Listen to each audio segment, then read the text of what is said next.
Fame and money can turn the most modest of people into lovers of luxury, especially when dished out at a tender age like the Harry Potter cast. Today, we look into how the cast of the $7 billion box office series is spending their big bucks. So, how do the cast spend their paychecks? We assume the ones with the Hogwarts logo would have been hefty. Before we jump into the video, why don't you head onto our channel to subscribe for more similar content. Don't forget to leave a thumbs up as well, and click the bell icon so you don't miss out on future content. Let's continue. Daniel Radcliffe. Let us start with the star of the franchise, Daniel Radcliffe, who played Harry Potter. Ever since he put his wand down, the boy wonder has been working into Hollywood's more steady streams. He's been cast as a miracle worker, a Swiss Army man, and has had horns to name a few. His career has earned him a staggering $110 million as paychecks only. Just as the cash has flown in, Daniel has had no trouble spending it. But what may surprise you is his avenue of spending. What Radcliffe has spent most on is real estate. He has purchased not one but 3 apartments in New York City. This is inclusive of a $5.6 million West Village apartment,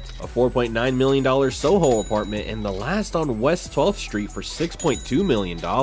Is this compensation for the lack of space the Dursleys gave him, or is Daniel just taking calculated risks? We would think the sensation like Radcliffe would drive the craziest rides, but this is not the case. Instead, he drives a modest Fiat Grande Punto. Yes, you heard that right, a Fiat Punto that only costs around $4,000. That too if you're reeled in really bad by the car salesman. And no, it does not fly around to his window. Or maybe it does. We just don't know yet. Talking about quirky interests and self-care, Daniel spent a whopping $17,000 on his Savar mattress when he was just 22. Funnily enough, this is on the cheap side in the extravagant range. Guess the guy is not compromising on his sleep, is he? As passionate as he is about the world of wizardry, the corridors of Hogwarts have made him fall in love with art. What he claims to be his first art love, it's a piece called Mona D, Mary and Me by Jim Hodges. He almost lost out on the piece because he was not recognized as a collector, but the artist, being a massive fanboy of the series, insisted that he would be the buyer. He also dropped $2 million on a kaleidoscope painting. A butterfly painting, as it is called by Damon, instantly caught Daniel's eye. Unfortunately, like the hallways of Hogwarts, these paintings don't talk back to him. Paparazzi is one of the worst parts of being famous. For Daniel, that has been his life since he was a kid. To prank his photographers, Radcliffe bought the same outfit a dozen times. So whenever he goes out, the cliques look like they're just old photos of him being dished out as fresh content.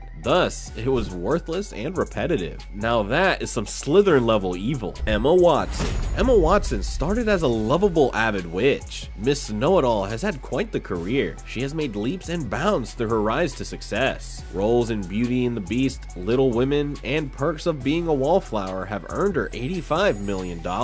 And the class oozes off her even in her purchases. Her first big purchase from the Harry Potter money was a laptop. This was followed by a holiday with her father and a $30,000 Toyota Prius. Unlike Daniel, she has been known to ride fancy, like her armored Cadillac Escalade worth $95,000. She also owns a sterling black Mercedes E-Class and a $45,000 Audi S3. She has a stunning fairy tale home in the historic Islington section in Greater London. The 2,271 square foot house features 4 bedrooms and 2 bathrooms and was worth $3.3 million when purchased in 2016. The house was owned by the writer of 1984, George Orwell, so it has a literary connection to it. No one can question her stunning looks and fashion sense, as she is often seen posing in Louis Vuitton or Ralph Lauren. Still being a girly girl, she loves to splurge on jewelry that includes a recent buy of $9,000 Karma El Khalil pyramid drop earrings and a $12,500 trilogy ring that looks a bit like the Pharaoh's version of the Deathly Hallows ring. As a frontrunner in activism and equality fronts, she donates like the champion she is to charities and welfare homes. This includes $1 million that she signed off to the Women's Trouble Hotline. Rupert Grint. The actor may not have been as active as his fellow co-stars, but he can hold out his own as he is valued at $50 million. As you would expect of Ron, he spent his money like a millionaire teenager. He bought a stunning house that, while not as homely as the Borough, is a sight in itself. The $7.6 million worth mansion sits on a 22.6 acres of land, which houses a Baroque garden and a private lake. The 6-bedroom estate has 2 swimming pools, a jacuzzi, and a gym with a tennis court too. Grint regrettably made an $80,000 purchase when he bought a hovercraft, but this wholesome human decided to fulfill a fantasy by buying an ice cream truck. More specifically, a Bedford Mr. Whippy ice cream truck to serve ice cream out of. Imagine getting ice cream from Ronald Weasley himself. Hand me down a strawberry sorbet, please. One of the lesser known facts about the Harry Potter franchise is that the late Alan Rickman was the only cast member who knew beforehand that Severus Snape, the iconic character he immortalized on screen, was not the negative character he was perceived to be. This was revealed only years later in 2011 by Rickman, who let us know that Rowling shared a tiny piece of information that helped him stay on character to the end. Interesting, right? Now, let's head to the dark side. Tom Felton. Tom, even at the time of the venture, was, as Emma says, the big brother the kids never had. He didn't really achieve much after his role, apart from minor bits here and there. He's worth $20 million.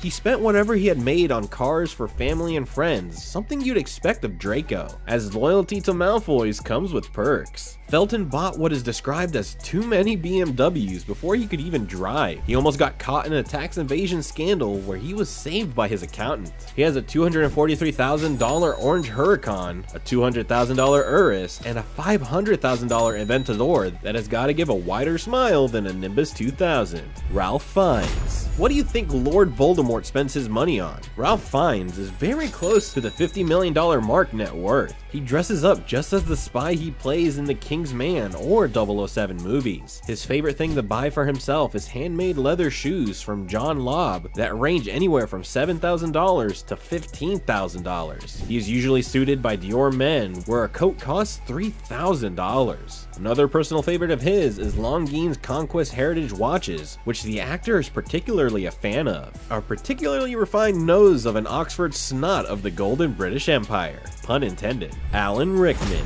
Not mentioning Snape would be a grave sin. The adored villain turned savior was legendary before Harry Potter, with roles in Die Hard and Galaxy Quest. Unfortunately, he passed away too quickly, but had a reported bank account of $20 million.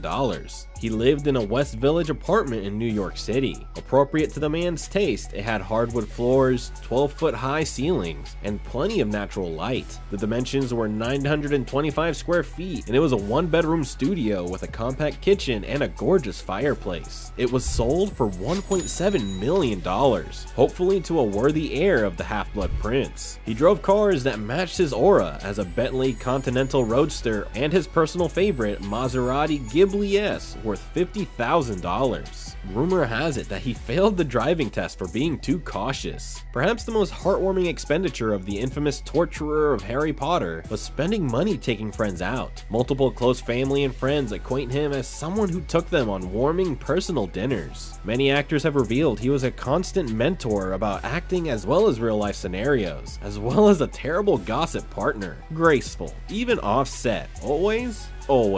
Which of these actors could you relate to the most? Let us know in the comments below. As always, don't forget the like and subscribe buttons. Thanks for watching, and see you next time.